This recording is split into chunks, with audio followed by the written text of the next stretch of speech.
오늘 여러분과 함께 읽은 우리 본문의 말씀을 가지고 우리 제1차 선교 여행 중에서 버가와 비시디아 안디옥에서 있었던 일들을 여러분과 함께 나누고자 합니다. 세계 제4대 문명 중에 하나인 이집트 문명은 나일 강을 중심으로 이루어졌습니다. 나일 강변은 1년 내내 수량이 풍부하고 땅이 아주 비옥해서 농사 짓기에 아주 적합했지만 문제가 하나 있었습니다. 그것은 해마다 우기철이 되면 발생하는 나일강의 범람이었습니다.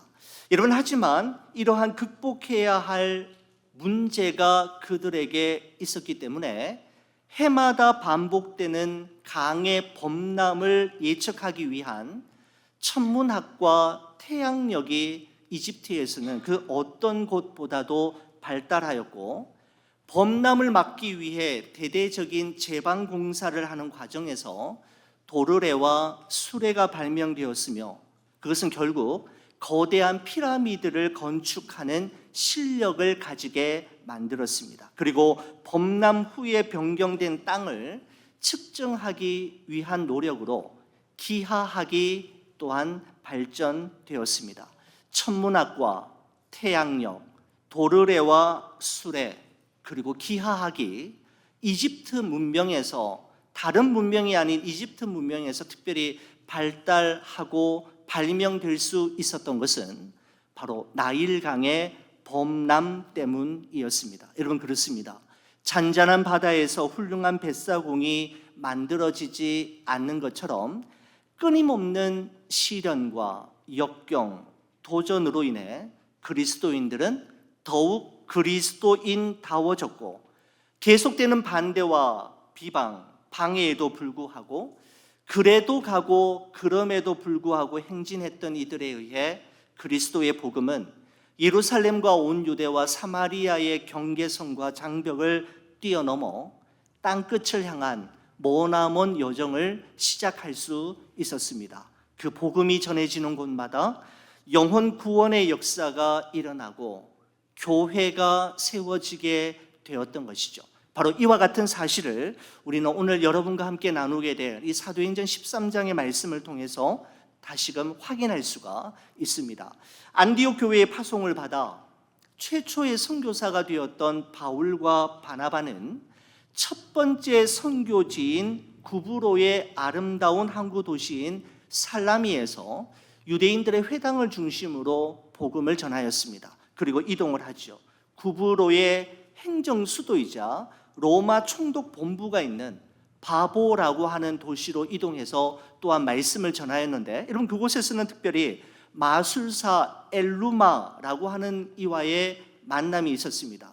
그의 집요한 방해와 반대도 있었지만 바울과 바나바는 그에 굴하지 아니하고 총독 서기오 바울에게 하나님의 말씀을 전함으로 선교지에서 첫 열매를 거두는 기쁨을 경험할 수 있었습니다.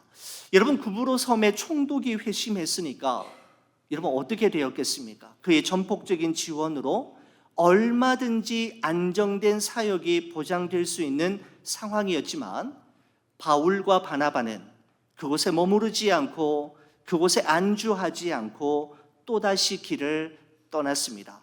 바울과 바나바는 안정된 목회지를 찾아다니는 사람이 아니라 성령께서 보내시는 곳이면 어디든지 가고 언제든지 떠날 준비가 되어 있었던 사람이었습니다. 오늘 여러분과 함께 읽은 이 본문의 말씀은 바로 구브로 섬의 바보라고 하는 도시를 떠나서 다시 배를 타고 지중해를 건너 북쪽에 위치한 버가라고 하는 도시와 비시디아 안디옥이라고 하는 도시에 이르렀을 때에 있었던 사건을 기록해내고 있습니다. 지난 주일에 우리가 한번 보았던 1차 선교여행, 바울과 바나바의 1차 선교여행의 지도를 여러분 한번 다시 보시기 바랍니다. 여러분의 오른쪽에 위치한 그 안디옥이라고 하는 도시 보입니까? 이거 바로 수리아 안디옥인데, 여기에 안디옥 교회가 있었죠. 최초로 선교사님을 파송했던 교회가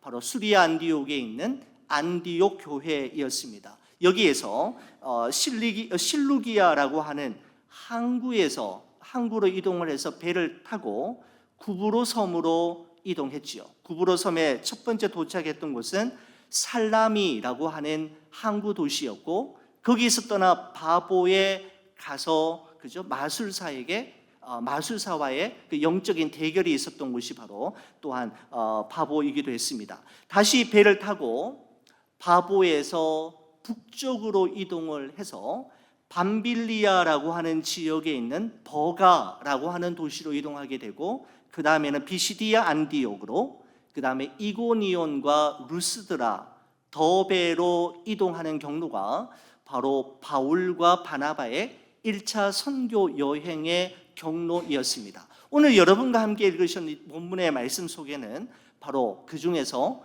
버가와 비시디아 안디옥에서 있었던 사건을 우리에게 말씀하고 있습니다. 특별히 여러분 13절의 말씀을 보시면 버가라고 하는 도시에서 있었던 일을 기록하고 있는데, 이런 말씀으로 시작이 됩니다. 바울과 및 동행하는 사람들이 바보에서 배 타고 밤빌리아에 있는 버가에 이르니 요한은 그들에게서 떠나 예루살렘으로 돌아가고 라고 말씀하고 있습니다. 여러분, 여기서 보니까 낯선 이름 하나가 다시 등장하는 것을 보게 됩니다. 바울과 바나바만 이 여행을 떠난 줄 알았는데 한 사람이 더 있었던 것을 볼 수가 있죠. 바로 누구였습니까? 요한이었습니다. 여러분, 바로 이 요한은 바울과 바나바가 안디옥 교회의 파송을 받아 1차 선교 여행을 떠날 때 이 두 사람의 수행원으로 함께 동행했던 사람이 바로 요한이었습니다. 사도행전 13장 5절의 말씀에 보면 이 요한이 나오는데 이렇게 기록합니다. 살라미에 이르러 하나님의 말씀을 유대인의 여러 회당에서 전할새 요한을 수행원으로 두었더라라고 말씀하고 있습니다.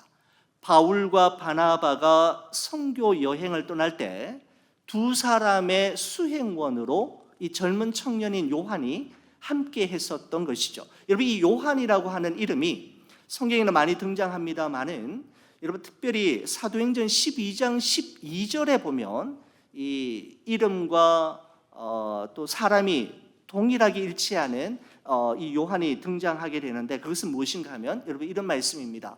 깨닫고 마가라 하는 요한의 어머니 마리아의 집에 가니 여러 사람이 거기에 모여 기도하고 있더라라고 말씀하고 있습니다.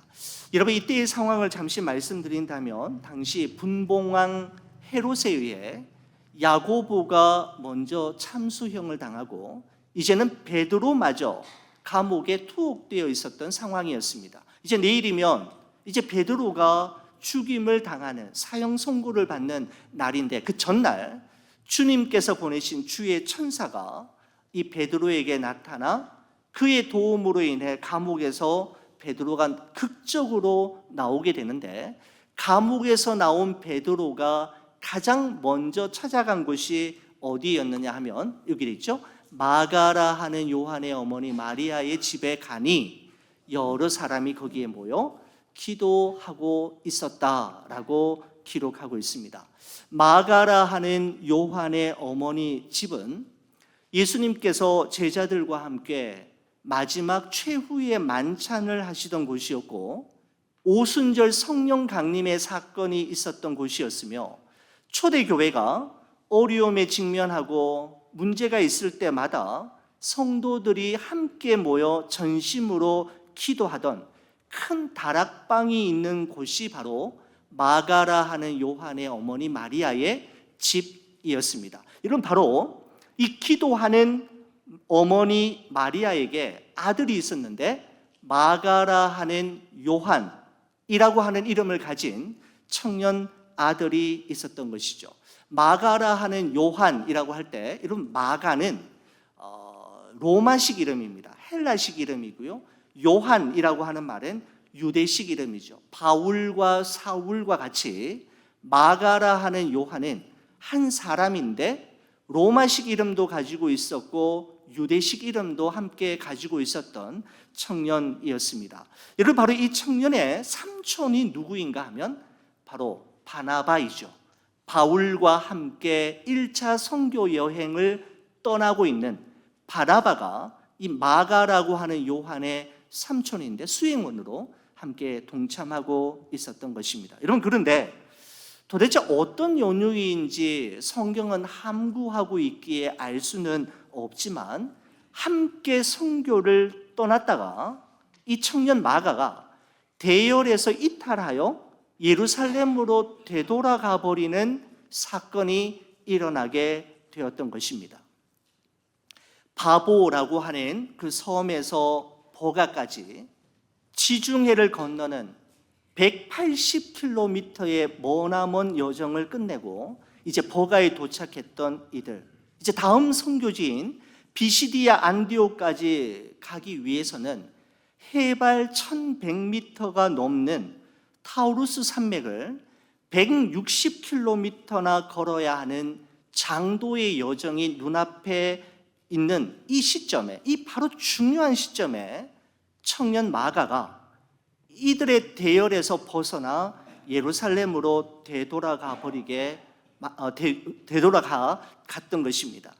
여러분, 이제 갓 선교를 시작하는 바울과 바나바에게 있어서 지중해를 건너고 타우루스 산맥을 넘어가는 것보다 훨씬 더 힘든 일은 자신의 동료가 어떠한 이유에서인지 알 수 없지만 자기들과의 관계를 끊어버리고 예루살렘으로 돌아간 바로 이 일이었을 것입니다.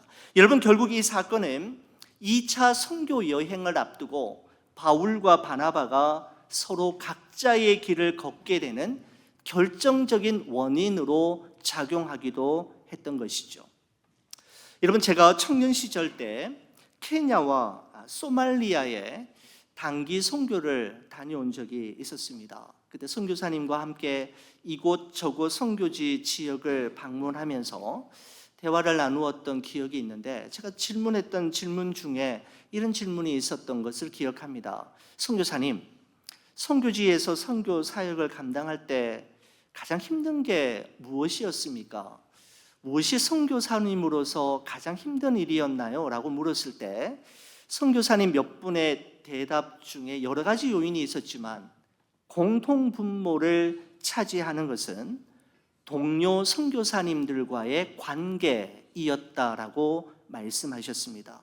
문화적 어려움, 환경적 어려움, 경제적 어려움이 아니라, 이런 것도 상당히 심각한 문제가 되기도 하고 어렵기는 어렵지만 그것보다 훨씬 더 어려운 것은 동료 선교사와의 관계, 비교의식과 경쟁의식으로 인해 생겨나는 불필요한 그런 다툼과 싸움이 너무너무 선교사님의 마음을 힘들게 했노라고 이야기하시던 것이 생각이 났습니다. 이런 이야기가 있죠. 유대인 랍비가 죽어서 하나님 앞에 갔습니다.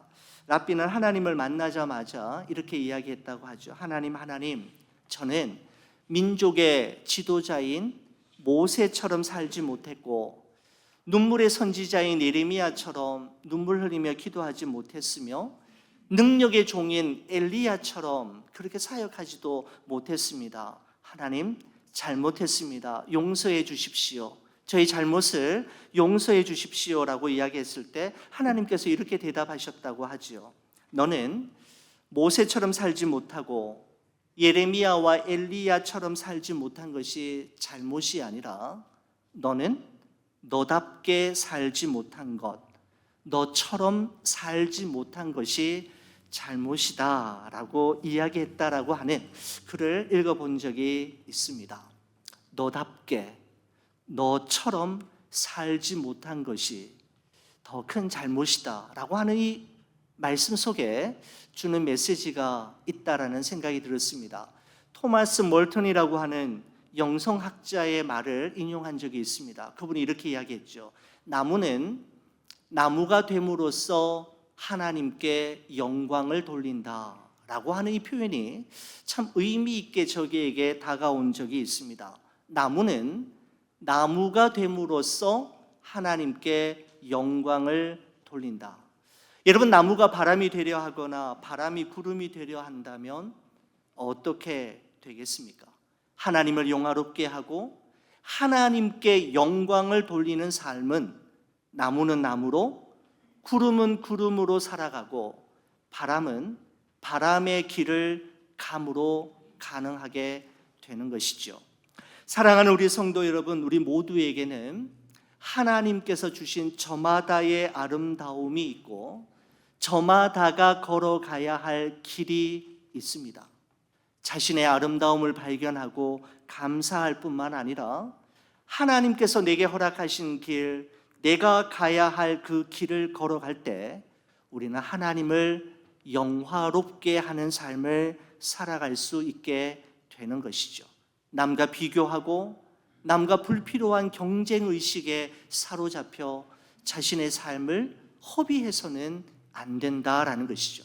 하나님이 우리에게 요구하시는 삶은 예레미야의 삶, 엘리야의 삶, 모세의 삶이 아니라 저에게 주어진, 여러분 각자에게 주어진 그 사명과 소명을 따라 살아가는 것임을 여러분 꼭 기억하실 수 있기를 바랍니다. 여러분, 그렇다면 무슨 연유였었는지 정확하게 알 수는 없지만 여러분, 이 청년 마가는 나중에 어떻게 되었을까요?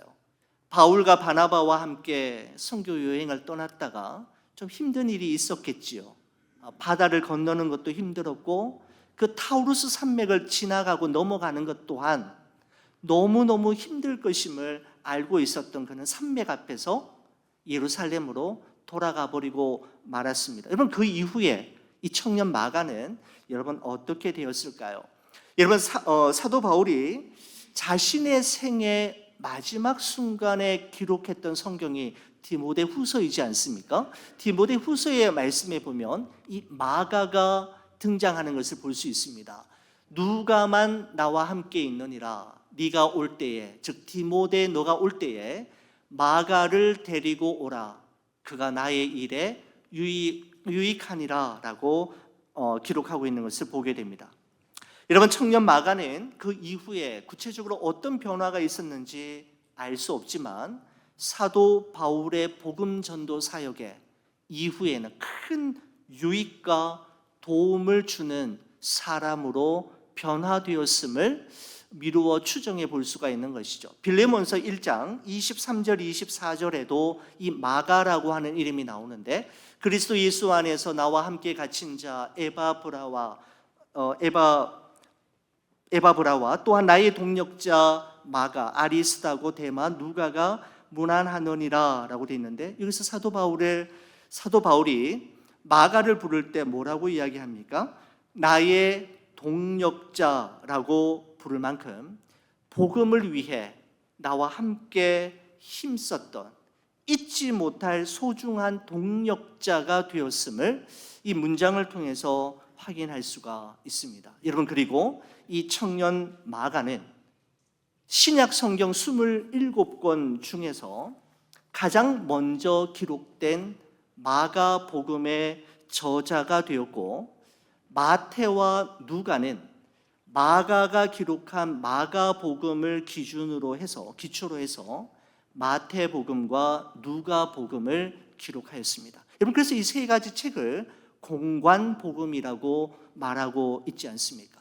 사복음서 중에 신약 성경 27권 중에 가장 먼저 기록된 책이 바로 마가복음인데 이날 이 사건 이후로 이 마가는 회심하였고 그의 삶에 새로운 변화가 있은 이후 성경을 기록하는 마가복음을 기록하는 믿음의 사람으로 세워지게 되었던 것이죠. 저는 이 대목을 보면서 역사학자이자 시인인 민영규 교수님이 쓴 떨리는 지남철이라고 하는 글이 다시금 생각이 났습니다. 여러분 한번 보시겠습니까? 이런 내용입니다. 북극을 가리키는 지남철은 무엇이 두려운지 항상 그 바늘 끝을 떨고 있다. 여인 바늘 끝이 떨고 있는 한 그 지남철은 자신에게 지니워진 사명을 완수하려는 의사를 잊지 않고 있음이 분명하며 바늘이 가리키는 방향을 믿어도 좋다. 만일 그 바늘 끝이 불안스러워 보이는 전율을 멈추고 어느 한쪽에 고정될 때 우리는 그것을 버려야 한다. 이미 지남철이 아니기 때문이다 라고 이야기하고 있습니다. 지은인인 민영규 교수님은 나침반의 지남철이 끊임없이 흔들리는 이유가 있다라는 것이죠. 왜 나침반의 바늘이 끊임없이 흔들리느냐 하면 자기에게 주어진 사명이 무엇인지를 찾고 있는 중이다라고 표현하고 있습니다. 여러분, 나침반의 사명이 무엇입니까? 북쪽이 어디인지, 북쪽이 어느 방향인지를 찾고 그 북쪽 방향을 정확하게 가리키는 것이 나침반의 소명이요, 지남철의 소명이지 않습니까? 북쪽을 찾기 위해, 북쪽을 정확하게 가리키기 위해 나침반의 그 바늘은 뜰었다라는 것이죠. 흔들렸다라고 이야기하고 있는 것입니다. 여러분, 우리 그리스도인의 삶도 그렇다고 생각이 됩니다. 나침반의 바늘처럼 우리 그리스도인들도 흔들릴 때가 있습니다. 넘어질 때가 있고요, 실족할 때가 있습니다. 여러분, 하지만 그 흔들림과 넘어짐을 통해 우리는 하나님은 누구이시며 나는 누구인지를 발견하게 되고, 우리 각자에게 주어진 소명과 사명, 걸어가야 할 길이 무엇이며 어디인지를 흔들림과 또한 넘어짐을 통해 발견할 수 있게 되는 것입니다. 여러분, 사도 바울도 그랬고 청년 마가도 그랬던 것처럼 넘어졌던 기억, 흔들렸던 기억이 있었지만 그 넘어짐과 흔들림을 통해 그들은 다시 일어서는 법을 배우게 되었고, 흔들리지 않는 견고한 믿음의 사람으로 든든하게 세워질 수 있었던 것이죠. 여러분, 이처럼 안디옥 교회에서 함께 출발했던 청년 마가가 중도에서 포기하고 예루살렘으로 떠났음에도 불구하고 바울과 바나바는 선교 여행을 여기에서 중단하지 않고 계속해서 감행하는 것을 볼 수가 있습니다. 여러분, 한번 보시겠습니까? 13절 마지막 부분부터 해서 14절에 보시면 이렇습니다.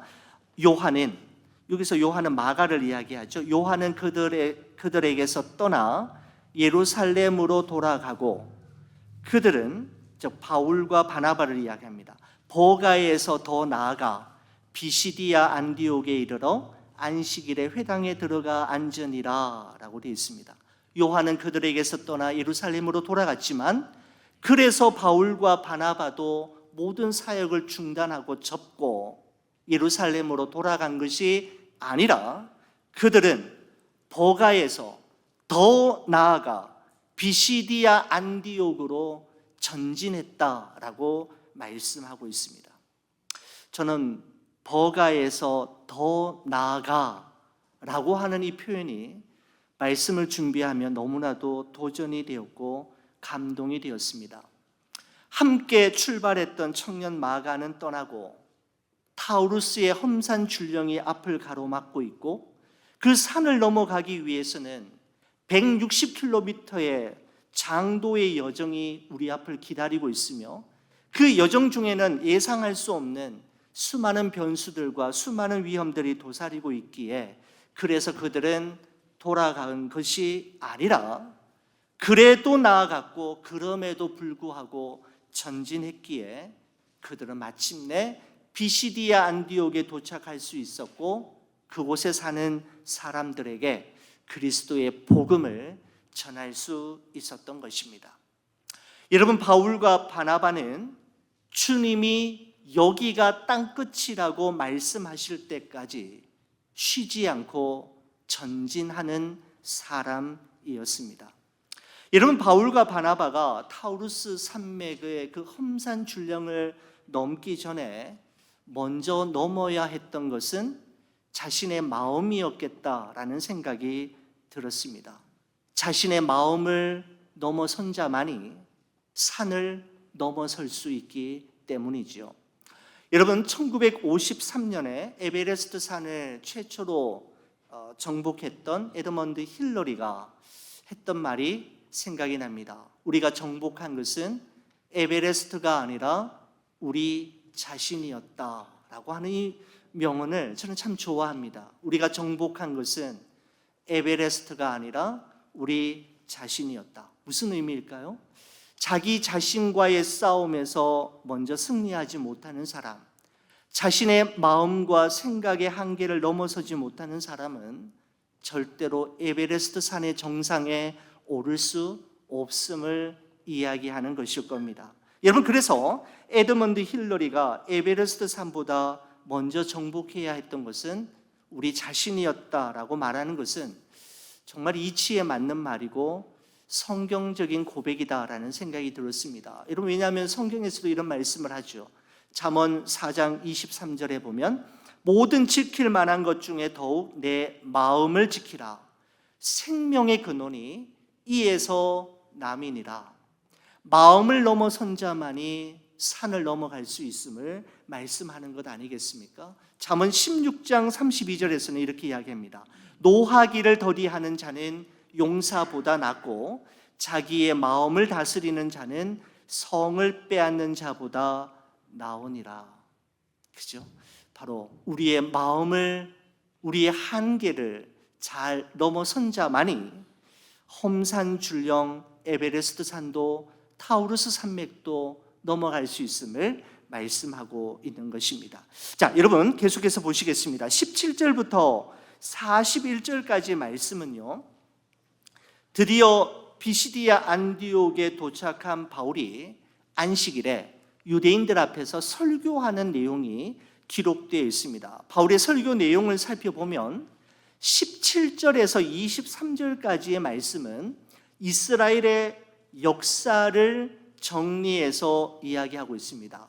하나님께서 이스라엘 백성들을 선택하시고 출애굽하게 하시고 광야 40년을 지나 가나안 땅에 들어가게 하시고 가나안 정복 전쟁을 가능케 하시며 사사 시대를 지나 사울을 왕으로 세우시고 다윗을 왕으로 삼으실 때까지에 대한 내용이 바로 이것인데, 내용은 이런 내용이죠. 바로 예수 그리스도께서 이 세상에 오실 때까지 하나님은 어떤 준비를 해 오셨는가에 대한 내용이 바로 17절에서 23절까지 말씀이고요, 24절에서 38절까지의 말씀은 성경대로 이 땅에 오신 예수 그리스도께서 십자가에 죽으시고 부활하신 사건을 이야기하면서 그 십자가의 죽음과 부활이 오늘 우리에게 어떤 의미가 있는지에 대해 바울이 이야기하고 있는 것입니다. 여러분, 마지막으로 39절에서 41절까지 말씀은 결론이죠. 그러면 우리는 어떻게 할 것인가? 우리는 그러면 어떻게 살 것인가? 라고 하는 적용에 대한 이야기로 이 바울의 설교가 구성되어 있는 것을 볼 수가 있습니다. 자, 여러분, 우리는 이 사도 바울의 설교에서 두 가지 중요한 특징을 찾아낼 수 있는데, 여러분, 첫 번째는 이것입니다. 바울의 설교의 첫 번째는 스데반 집사님의 설교와 바울의 설교가 참 많이 닮았다라고 하는 바로 이 사실입니다. 사도행전 7장에 보면 7장 전체에 이 스데반 집사님의 설교가 기록되어 있는 것을 볼 수가 있습니다. 여러분, 그 사도행전 7장과 오늘 이 본문의 사도 바울이 하는 설교의 내용을 여러분 한번 댁에 가셔서 한번 비교해 보시기 바랍니다. 정말 닮았다라고 하는 생각이 드실 것입니다. 바로 스데반은 이스라엘의 역사를 언급하는 것으로 시작해서 하나님께서 자기 백성을 어떻게 돌보시고 인도하셨는지를 설명하면서 예수 그리스도의 십자가의 죽음과 부활을 연결시키면서 그것이 어떤 의미가 있는지에 대해서 설교했는데, 그 패턴과 설교의 내용을 이 사도 바울이 그대로 따라가고 있음을 우리가 발견할 수가 있습니다. 여러분, 그 당시만 해도 피가 끓는 젊은 청년이었던 사도 바울은 스데반 집사가 죽임당함을 마땅히 여겼을 뿐만 아니라 스데반 집사의 설교는 말도 되지 않는 허무맹랑한 거짓말로 여겼던 적이 있었던 것입니다. 여러분, 그렇지만 이 사도 바울이 다메섹 도상에서 예수 그리스도를 만난 이후 회심하자 스데반 집사님이 전하였던 설교와 그가 그의 마지막 순간 남겼던 자신의 영혼을 하나님께 맡기고 자신을 향해 돌을 던지는 이들을 위해 용서하며 기도했던 이 스데반의 마지막 모습은 바로 이 사도 바울에게 의미 있는 것으로 다가오게 되었던 것이죠. 이제 바울은 어느 누구의 강요도 없이 스데반 집사님이 전하였던 그 예수 그리스도를 자신의 입으로 전하는 스데반과 같은 복음 전달자의 삶을 살아가기 시작했음을 말씀하고 있는 것입니다. 이런 바울의 설교에서 발견되어지는 두 번째 특징은 이것입니다. 역사의 주인은 하나님이시고 하나님께서 이루셨다라고 하는 것이 바울의 설교에서 발견할 수 있는 두 번째 특징인데요. 여러분, 그래서 17절 말씀 초반부에 보시면 이렇습니다. 이 이스라엘 백성의 하나님이라고 하는 말을 주어로 사용하면서 그 다음에 수많은 이야기들이 나오죠. 이스라엘을 선택하신 분도 하나님이시고 애굽에서 큰 능력으로 그들을 인도하여 내신 분도 하나님이시며 광야 40년을 무사히 통과하게 하시고 가나안 땅에 입성하게 하시며 가나안 정복 전쟁을 승리케 하신 분도 하나님이시고 사무엘을 마지막 사사로 세우신 분도 하나님이시며 사울 왕을 패하시고 다윗을 왕으로 세우신 후에 그는 내 마음에 합한 자다라고 말씀하신 분도 하나님이시며 마침내 다윗의 후손으로 예수 그리스도를 이 땅에 보내신 분도 하나님이심을 바울은 그의 설교를 통해서 고백하고 있는 것입니다. 바로 역사의 주인은 하나님이시며 모든 일들의 배후에 하나님이 계셨으며 하나님이 이루신 일임을 그의 설교를 통해 이야기하고 있는 것이죠.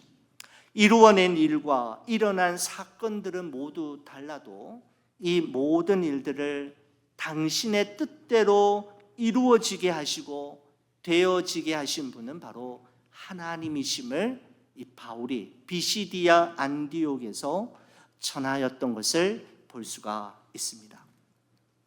여러분, 저는 이 바울의 설교를 보면서 이 비시디아 안디옥에서 일들을 보면서 이런 생각이 들었습니다. 한번 전체 내용을 여러분 한번 읽어보시면요, 비시디아 안디옥에서는 바울과 바나바가 어떠한 기적이나 이적을 행하는 것을 볼 수가 없습니다. 다른 곳에서는 기적이 일어나고 귀신이 떠나가고 병든 자가 낫는 일이 말씀과 함께 이루어지는 것을 볼 수가 있는데 비시디아 안디옥은 특별했습니다. 오직 예수 그리스도의 복음과 그 십자가의 죽음과 부활의 사건이 우리에게 어떤 의미가 있는지, 그리고 그것을 믿는 자마다 구원받게 되는 복음의 메시지만을 전하였을 뿐만 아니라 하나님만이 역사의 주권자이심을 전함으로 비시디아 안디옥에 복음을 전하는 것을 볼 수가 있습니다. 사랑하는 우리 교회 여러분, 바울과 바나바가 성령의 인도하심을 따라 선교 여행을 진행할 때 성령께서 함께 하시고 성령께서 인도하시니 그 다음에는 쉽게 순조로이 저절로 모든 것이 순탄하게 이루어졌을 거라 우리가 기대하고 예상되어지지만 결단코 그렇지 않음을 볼 수가 있습니다. 동역자와의 헤어짐, 지중해 바다를 건너고 험산 줄령 타우루스 산맥을 넘어야 했으며 가는 곳마다 환대받기보다는 온갖 비방과 반대와 어려움을 경험하였습니다. 그럼에도 불구하고 바울과 바나바는 그것 때문에 생명의 복음을 전하는 일을 멈추지 않았습니다. 그것으로 인해 여러분과 저에게도 그 복음이 임하게 되었고 그 복음으로 말미암아 우리 또한 어둠에서 빛으로 죽음에서 생명을 얻게 되는 자가 되었던 것입니다. 사랑하는 우리 성도 여러분, 우리에게 주어진 이 한 주간의 삶, 또 새롭게 시작되어지는 6월 이 한 달 동안의 삶 속에 하나님께서 보내시는 그곳에 여러분이 있기를 소원하며 그곳에서 만나는 이들에게 생명의 복음을 전함으로 어둠에서 빛으로 죽음에서 생명으로 돌아오는 놀라운 이야기들이, 간증들이 가득하기를 주의 이름으로 간절히 축원을 드립니다. 기도하시겠습니다. 하나님 아버지 고맙습니다. 바울과 바나바가 주의 복음을 들고 버가와 비시디아 안디옥에 갔었을 때에 일어난 일들을 우리 성도들과 함께 나누었습니다. 성령의 인도하심을 받고 주의 말씀에 순종하면 모든 이들이 쉽게 순조로이 저절로 이루어지는 그런 일들을 기대하게 되지만 사실 그렇지 않았음을 말씀을 통해 확인하며 다시금 우리의 마음의 허리띠를 조여매게 됩니다. 그리 아니하실지라도 그럼에도 불구하고 생명의 복음을 들고 주의 말씀에 순종하여 주님이 보내시는 그곳에 우리가 있게 하시고 주님께서 만나게 하는 그분에게 생명의 복음을 전하며 살아가는 우리 모두가 되게 하여 주옵소서.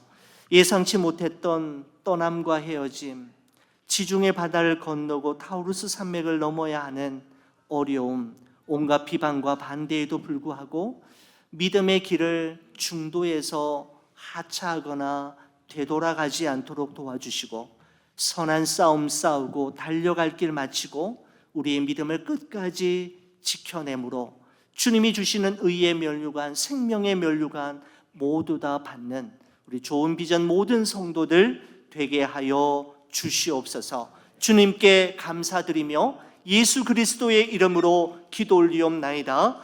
아멘.